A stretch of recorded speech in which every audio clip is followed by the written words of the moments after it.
Stop for a second. Do not scroll past this. Not yet. You did not land here by accident. Something brought you here.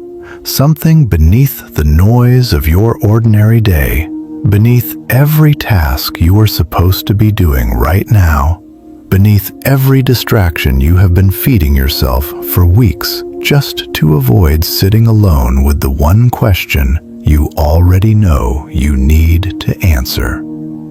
And the part of you that already knows that is the part this video was made for. Here is what nobody will tell you up front.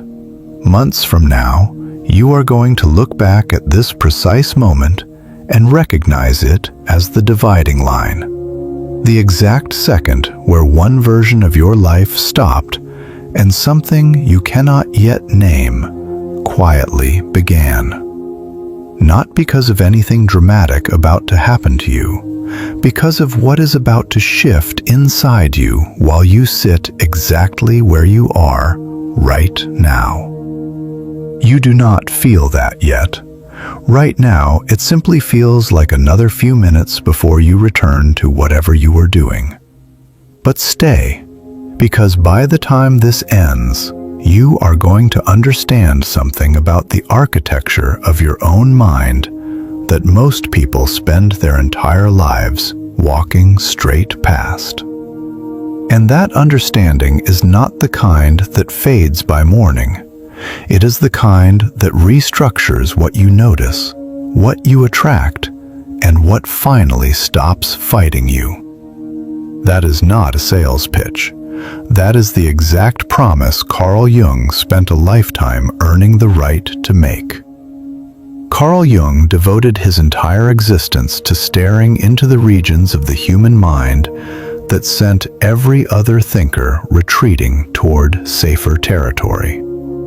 He was not interested in comfort or in theories that left people exactly where he found them. He was interested in what was actually true, regardless of how far outside accepted science it forced him to travel. And somewhere in that relentless excavation, he uncovered something that should genuinely alter how you understand every day of your life.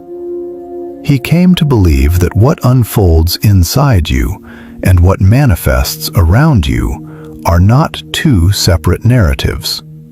The inner world and the outer world are in constant dialogue. The precise point where they collide, where the thought you were privately holding meets the event that had no way of knowing about it, Jung named synchronicity. A meaningful coincidence so exact, so surgically timed, that chance alone cannot account for it. This is not metaphor dressed in scientific vocabulary.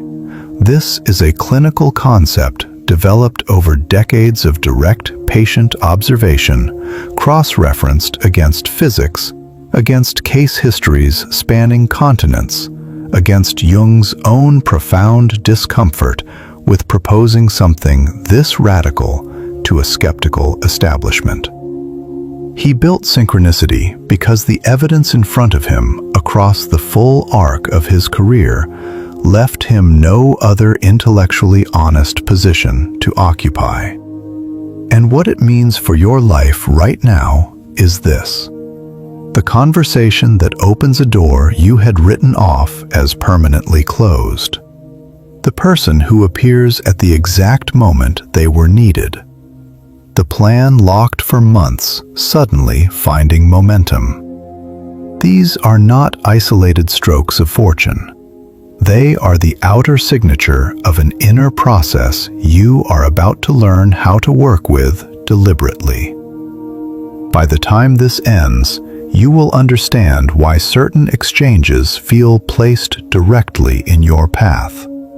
Why specific thoughts arrive out of silence with a certainty that has nothing to do with your rational mind. And why this video finding you right now is not the coincidence it appears to be. You will know how to make this happen with intention. A precise practice that transforms you from someone who stumbles into these moments into someone who summons them. It did not arrive as theory. It arrived as something that stopped one of the most brilliant scientific minds of the 20th century completely in his tracks and forced him to sit with a question that had no comfortable answer.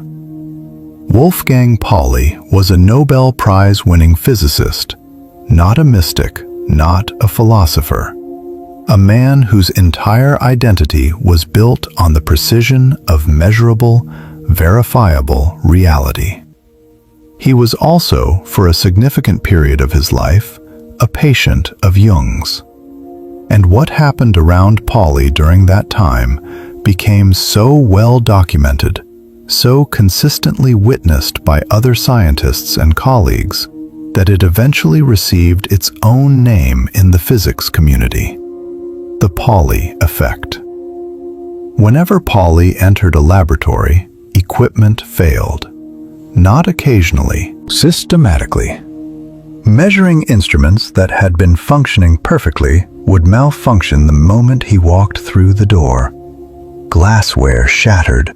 Experiments that had been running cleanly for weeks collapsed without explanation. Other physicists, as a half-serious running joke that was also not entirely a joke, began requesting that Pauli be physically barred from certain facilities when sensitive experiments were in progress. Jung and Pauli worked on this together for years, not to explain it away, to understand what it meant that a man's interior world, his unresolved conflicts, his psychological tension, his relationship with his own unconscious, appeared to be in active conversation with the physical instruments surrounding him.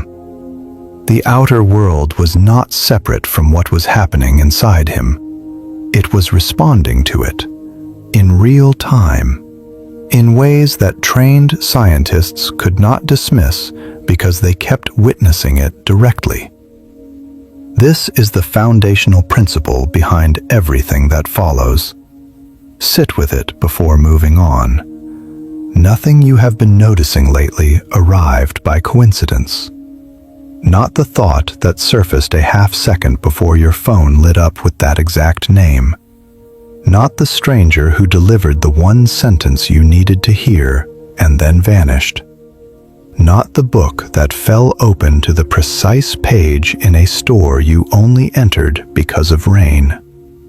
You have been trained your entire life to file these moments under coincidence and move on, because coincidence asks nothing further of you. But every single time you do that, you are discarding evidence of a mechanism that has been operating beneath the entire surface of your existence since the day you arrived here. Jung did not construct synchronicity as a comforting framework designed to impose meaning on an indifferent universe. That would have been effortless, and it would have made him celebrated in circles he had no interest in being celebrated by.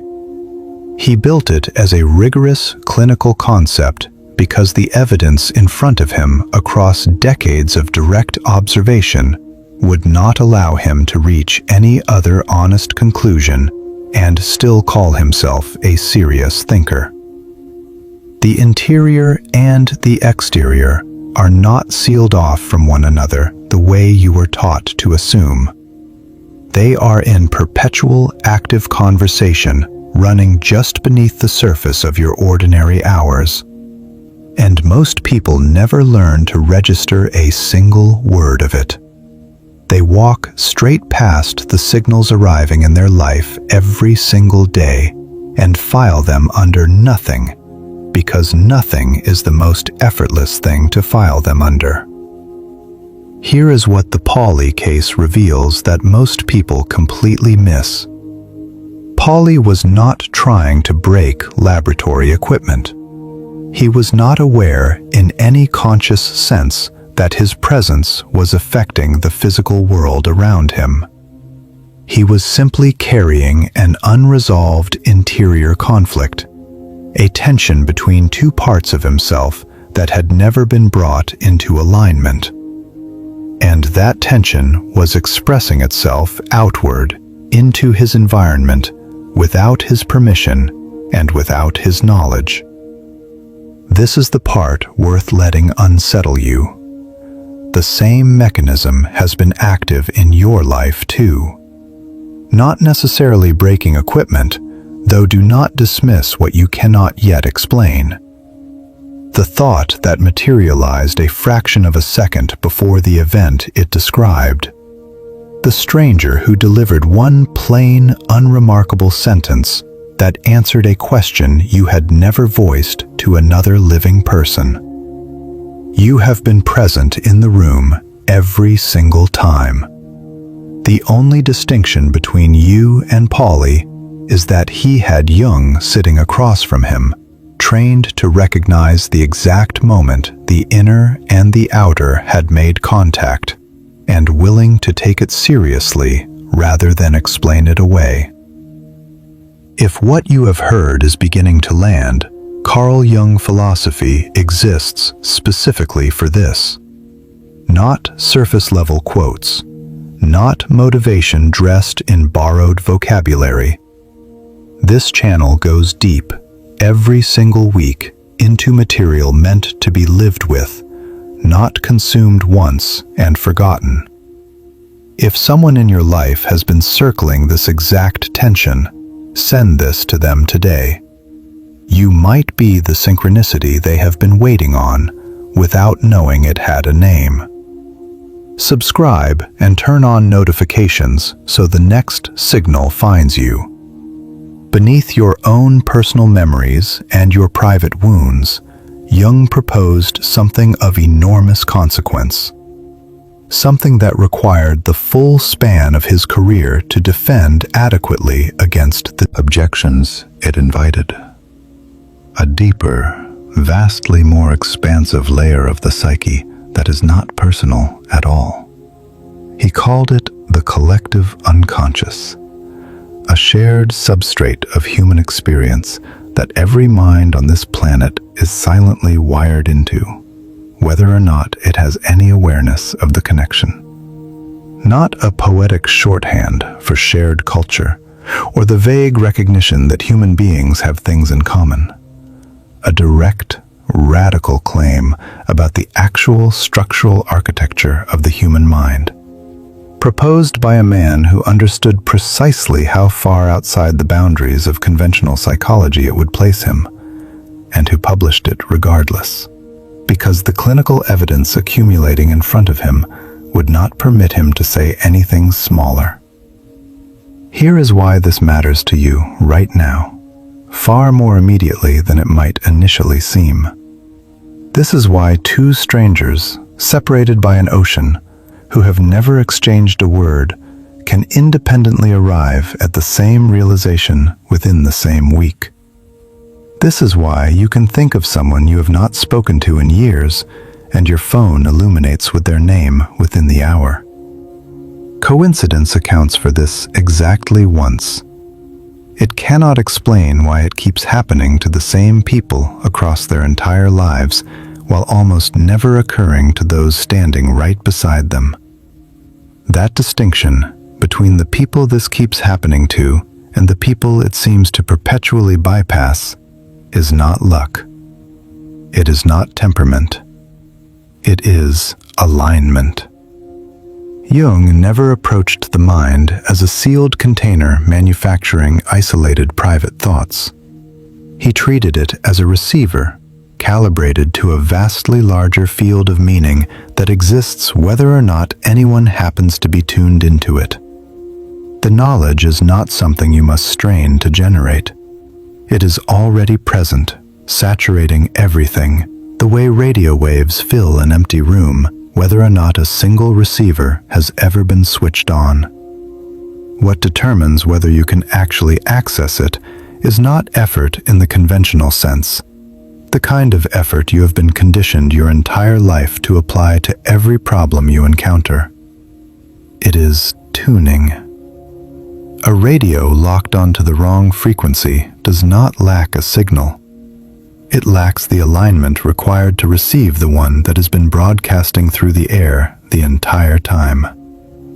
Relentless, patient, completely indifferent to whether you happen to be listening, waiting only for a single hand to finally move the dial. Reflect on the specific moments in your own life when this has already occurred. The idea you held, fully formed, only to discover someone on the other side of the world had arrived at the same concept within days.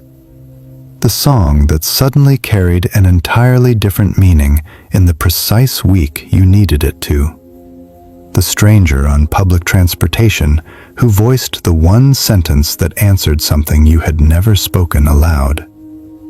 None of those were produced by your conscious mind working at full capacity. They arrived from somewhere beneath it, from the same shared field every other person on this planet is also, at every moment, quietly connected to. If this is resonating with something you have been sensing but could not find language for, write 1111. I am open, and the signal has already found me in the comments right now. That number carries the frequency of awakening, of a channel finally clearing. And the act of writing it is itself a small synchronicity beginning. This is the reason certain people appear to possess an almost unfair advantage when it comes to timing, opportunity, and insight. And it has nothing to do with intelligence or fortune in the way it is typically explained away. They are simply better calibrated. Not because they were born with some rare capacity the rest of the population was excluded from. They have, deliberately or accidentally, reduced the interference between themselves and the field that everyone is already connected to. Most people spend their entire lives generating that interference without ever recognizing what they are doing. Every unexamined fear, every buried resentment, every belief adopted at 9 years old and never once questioned since, contributes another layer of static between you and the signal that has been available to you this entire time. The collective unconscious does not play favorites. It does not reserve its clearest transmissions for the spiritually advanced or the professionally accomplished. It is accessible to everyone at all times. In precisely the same way, gravity is accessible to everyone, regardless of whether they have ever studied physics. The only variable that changes from person to person is the volume of interference standing between them and it. Here is something worth genuinely examining, because it is verifiable in your own life the moment you actually look for it. Some people consistently perceive things that everyone else, occupying the identical room, breathing the identical air, walks straight past without a second consideration. They detect a pattern the entire surrounding crowd bypassed without pausing. They register a shift in the atmosphere before a single word has been spoken that would account for it. And they are correct almost every time, in a manner that creates a faint discomfort in the people around them who cannot locate the source of the accuracy. The reflexive assumption, the one nearly everyone reaches for first, is that this traces back to intelligence, or education, or some inborn perceptual gift distributed unevenly at birth. It does not. What genuinely separates these individuals is internal coherence. The degree to which a person's conscious awareness is aligned with the vast unconscious machinery operating beneath it. Machinery that nearly everyone spends their entire existence completely ignoring. The way you might live your entire life beside a river and never once learn to read its current. Most people spend their whole lives confined to the surface of their own existence and never register the enclosure because it was assembled so incrementally, one habit at a time, that it never presented itself as confinement. The identical route to work until the route becomes invisible. The identical conversations recycled with slightly different phrasing. The identical interpretation of every event filtered through assumptions constructed before the age of 20 and never once seriously examined since.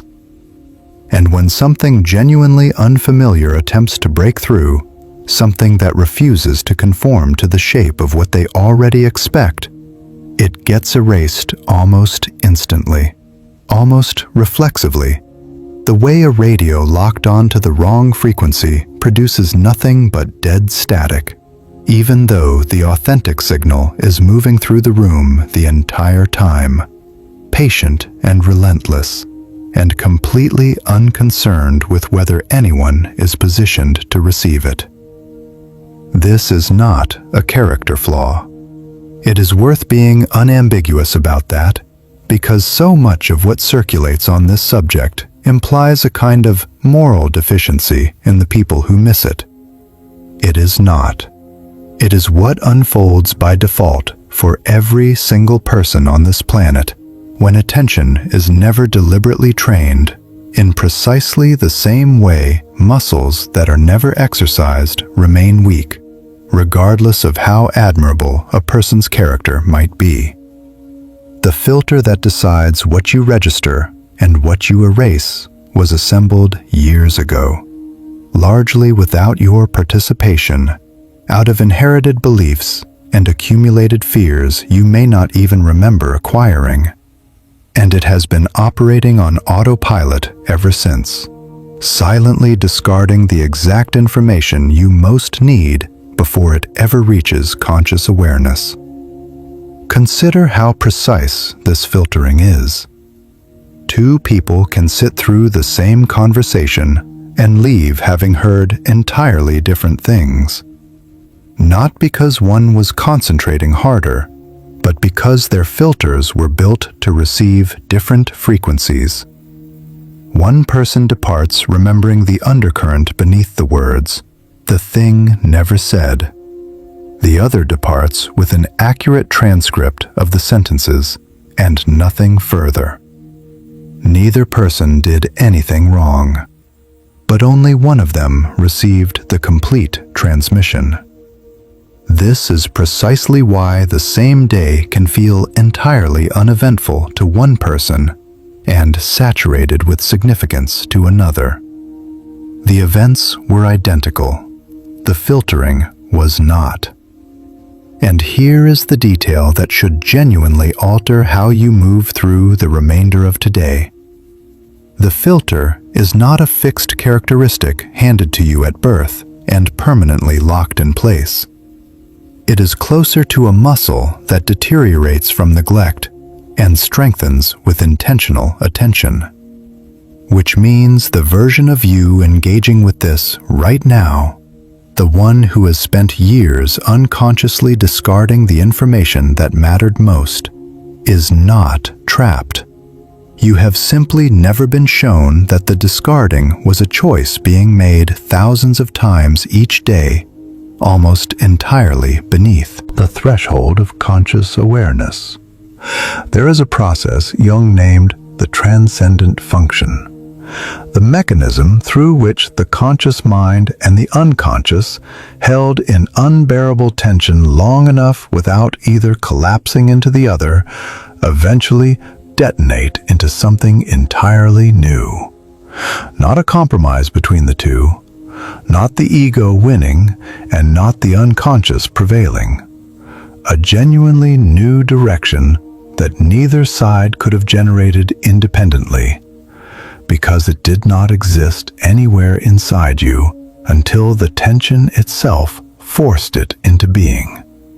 This is exactly what a true synchronistic event activates when it arrives. Not evidence of magic, not some mystical interruption of your life's ordinary physics.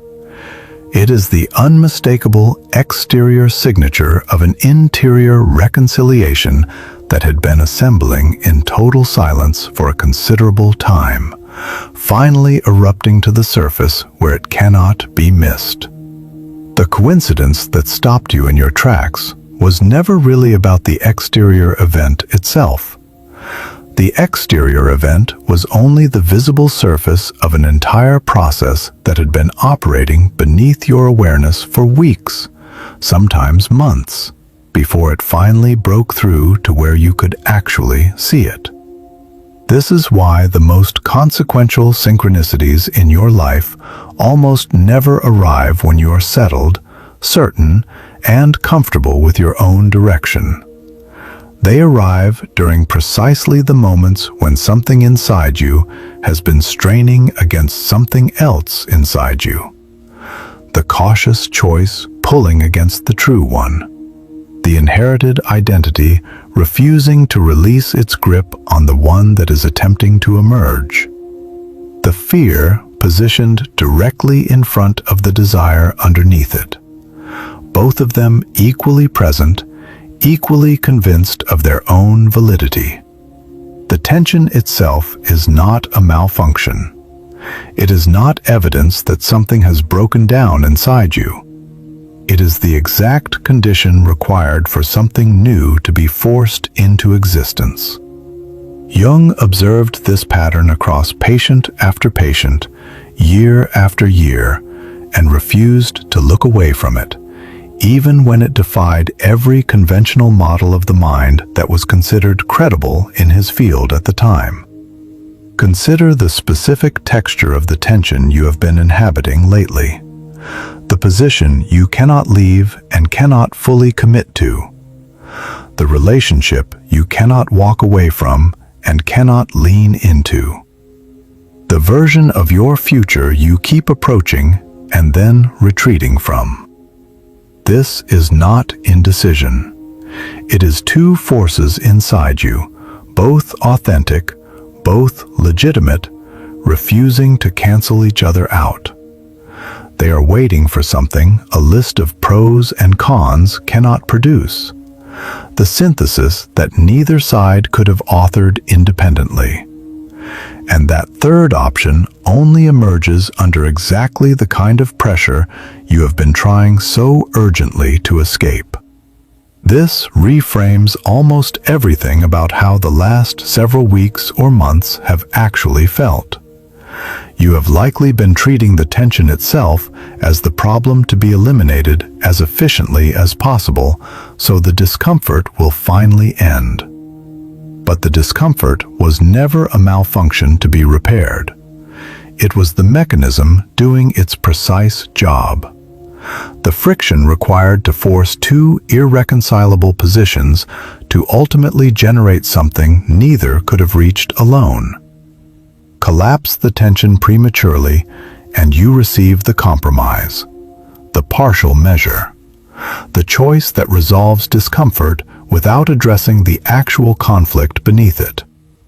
This is why so many people arrive at the same crossroads multiple times across a decade, leaving the job that was never really about that job, departing the relationship that was never really about that person, only to find themselves inside the identical tension several years later, wearing a different costume. You are not fractured for feeling pulled in two directions.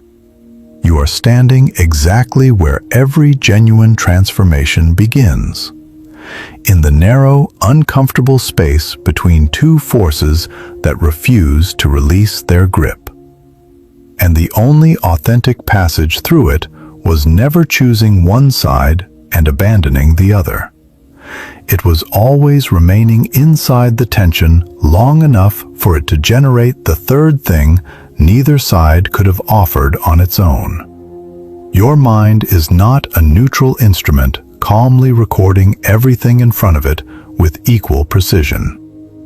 It is perpetually filtering, determining in advance with remarkable efficiency what qualifies as relevant and what gets eliminated before it ever surfaces into conscious awareness. That filter is built entirely from your existing convictions, your oldest wounds, your accumulated expectations about how the world is permitted to operate. Most of them formed before you had any meaningful input in the matter, which means, in the most direct sense available, you can only ever consciously perceive what your own filter has already decided to admit. Everything else, regardless of how significant, regardless of how directly it sits in front of your open eyes, passes through you without leaving any detectable trace. The way a person can look directly at something enormous and still not see it, because their mind had already classified it as irrelevant before it had any opportunity to register. This is not an uncommon failure of attention. It happens to you dozens of times each day in ways so compact and so automatic that you will never intercept most of them without deliberately decelerating and searching for the gaps. Consider how selective this actually is when examined closely. A person moving through grief will suddenly detect every reference to loss in every exchange, every song, every fragment of text on a passing surface, as though the world had reorganized itself specifically to echo their interior experience. It has not. The references existed at the same density before the grief arrived. What changed was not the world. What changed was the frequency the filter had been recalibrated to receive. The same operates in the opposite direction. A person who has decided the world is working against them will locate confirmation of that belief everywhere. Not because such evidence is uniquely concentrated in their circumstances, but because their filter has been refined over years to catch precisely that signal and discard everything that would contest it. The devastating, liberating truth embedded in that reality is that the filter is not permanent. It was built, and anything that was built can be rebuilt. But expanding it demands something most people invest enormous energy avoiding: a willingness to interrogate the certainties they have constructed their entire sense of self around.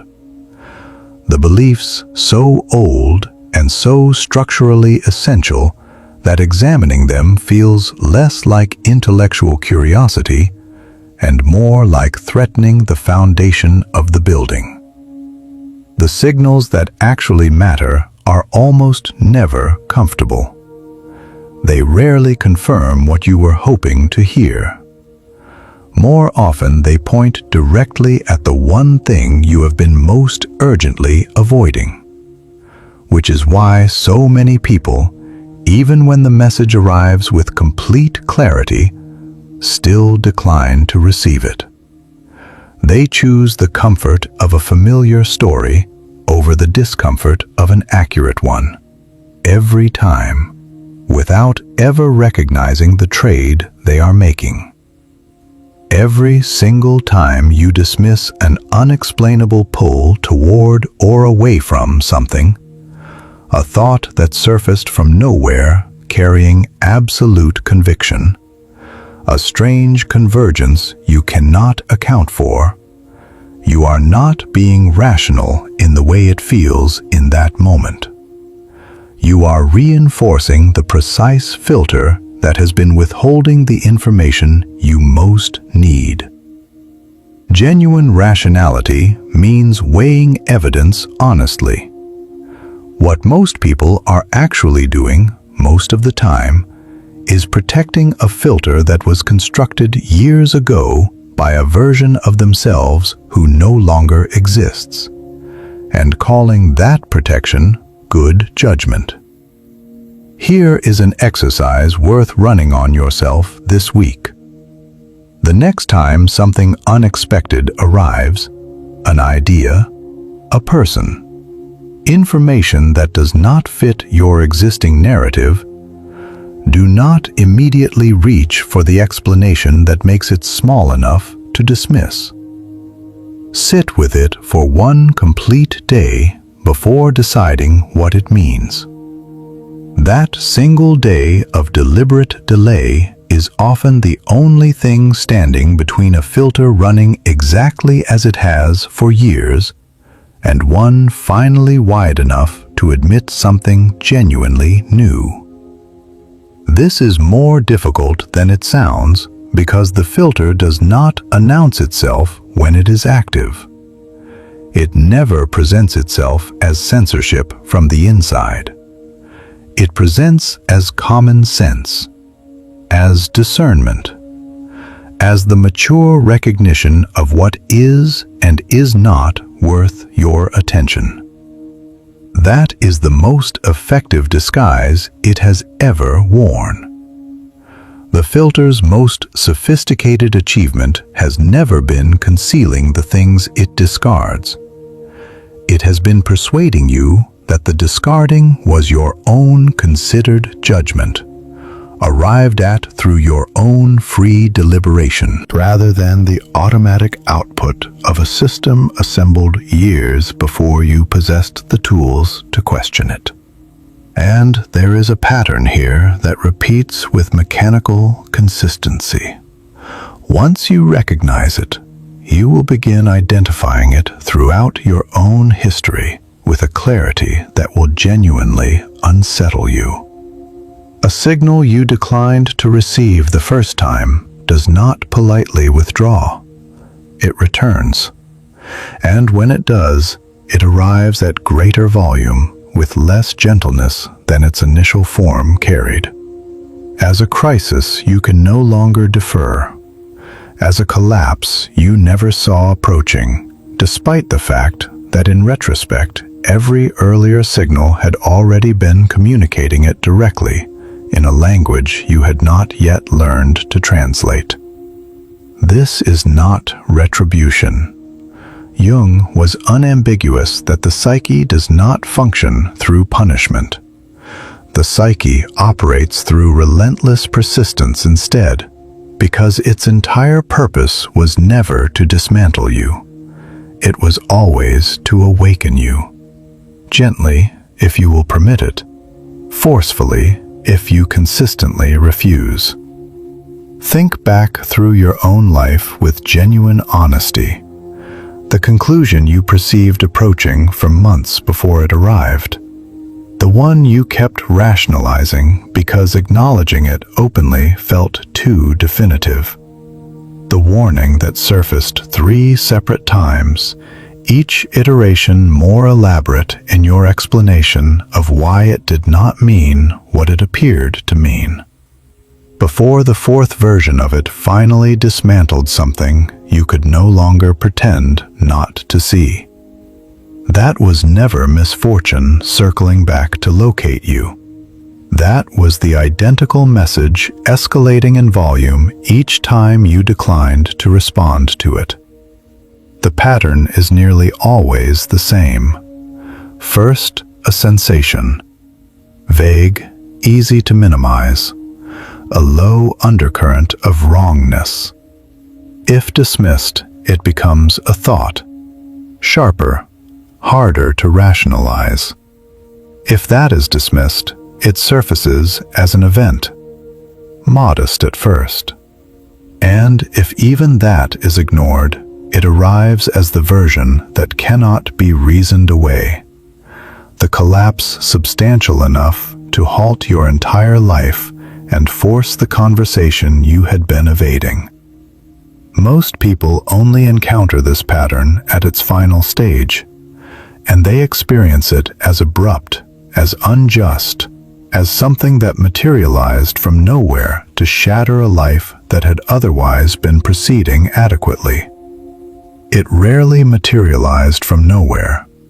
It simply escalated to the volume required to finally penetrate after every quieter version had been dismissed, misread, or deliberately talked out of by the same rational mind that prides itself on being too grounded to take a feeling seriously. The version of you engaging with this right now has a choice that many previous versions of you never had available, largely because no one had ever clarified the pattern clearly enough for them to identify it while it was still manageable. You can respond to the signal at this volume while it is still workable, still compact enough to engage with rather than be leveled by, rather than waiting for the iteration that arrives as a complete demolition of what you constructed while your attention was elsewhere. Ask yourself honestly, what has been arriving quietly in your life over these past several weeks? Not the dramatic thing, the quiet thing, the one you have already caught yourself explaining away at least once. That is very likely the message, still early enough in its progression to be addressed on your own terms rather than on its. If that question opened something in you just now, if you recognized your own pattern in what was just described, write 777. I am ready to stop missing the signals and start truly receiving them in the comments. That is the frequency of completion, of a cycle finally ready to close so something new can begin. And the fact that you are still here, still reading this, means something in you already knows it is time.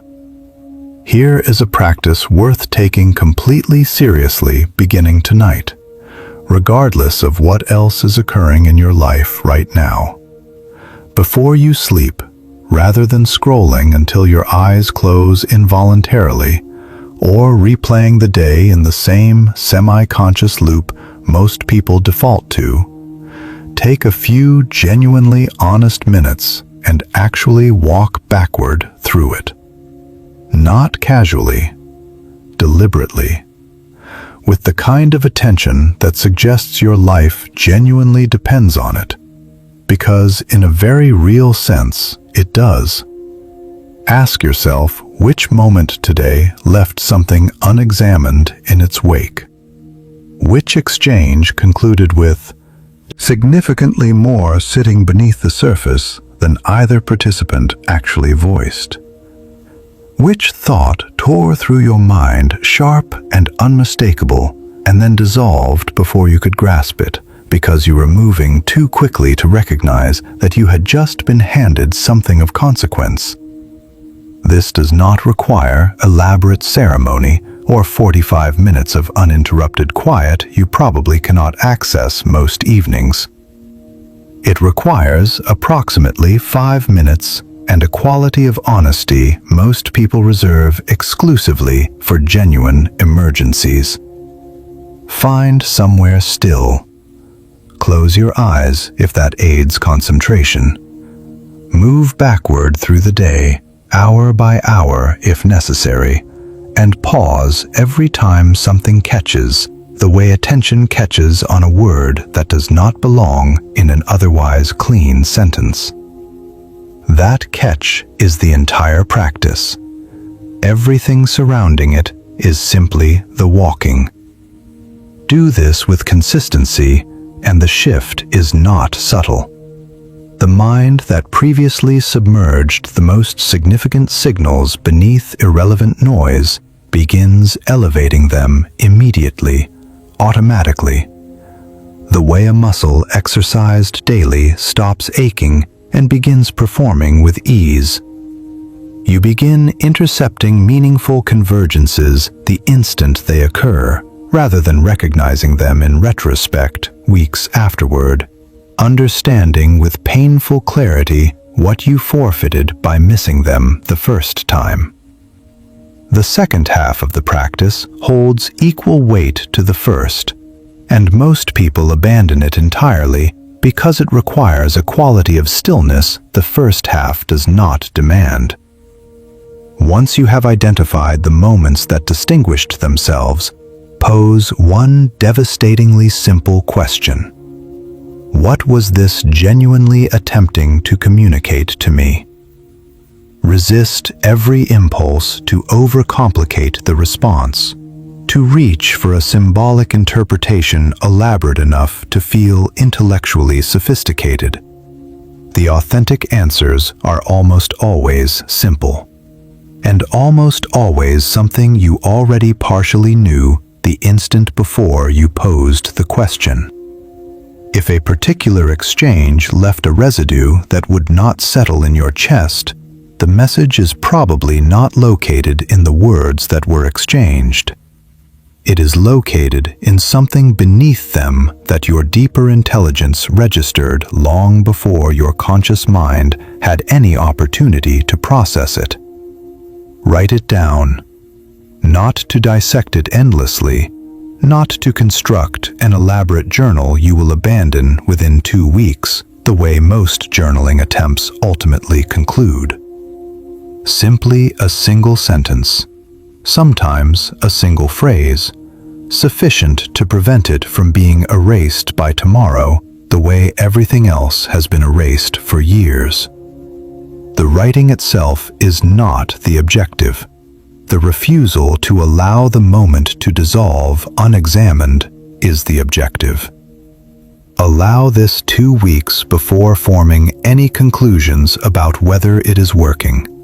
Not because 2 weeks represents some threshold of significance, but because the initial evenings will feel mechanical, performed, as though you are enacting a ritual rather than genuinely uncovering anything meaningful. That mechanical quality is not evidence the practice is failing. It is evidence the muscle has not been activated in years and is doing precisely what any neglected muscle does when first asked to engage.